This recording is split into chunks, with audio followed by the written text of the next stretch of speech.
तर दुसरीकडे विरार स्टेशन ते बोळिंज रस्ता हा 48 तासांनंतर सुद्धा पाण्याखालीच असल्याचं दिसतंय। चौथ्या दिवशी सुद्धा या रस्त्यावर पाणीच पाणी आहे। दरम्यान कामावर जाणाऱ्या चाकरमान्यांनी चक्क ट्रॅक्टरमधून यामुळे प्रवास केलाय। पाण्याचा निचराच होत नसल्यामुळे नागरिक प्रचंड हैराण आहेत।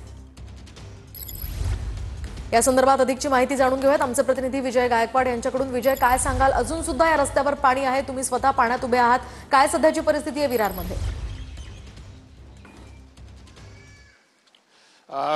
निश्चितच मोहिनी, हा जो विरार पश्चिमेचा जो बोळिंज रस्ता आहे मागच्या 4 दिवसापासून पाण्याखाली आहे आणि त्या रस्त्यावरती लोकांना कामावर जाण्यासाठी अक्षरशः ट्रॅक्टरचाच आधार घ्यावा लागत आहे आणि ट्रॅक्टर असेल, पिकअप जीप असेल, टेम्पो असेल यांच्या माध्यमातून लोक हे कामावरती जात आहेत। आता सध्या मी ज्या ठिकाणी उभा आहे हा विरार पश्चिमेचा युनिटेक हा परिसर आहे आणि या परिसरामधल्या जवळपास 40 इमारती ज्या आहेत ह्या पूर्णपणे पाण्याखाली गेलेल्या आहेत। या पूर्ण परिसराला पाण्याने वेढा टाकलेला आहे आणि या ठिकाणी तळमजल्यावरती जवळपास गुडघ्याच्या वर पाणी साचलेलं आहे।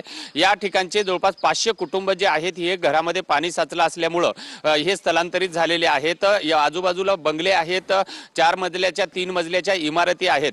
हे 8 दिवसापासून पाणी ओसरायचं नाव घेत नाहीये। या ठिकाणच्या नागरिकांची जी अतिशय वाईट दयनीय अवस्था आहे, कामावर जाणाऱ्या महिला असतील, पुरुष असतील यांना अक्षरशः दुर्गंधीयुक्त पाण्यामधून कामावर जावं लागत आहे।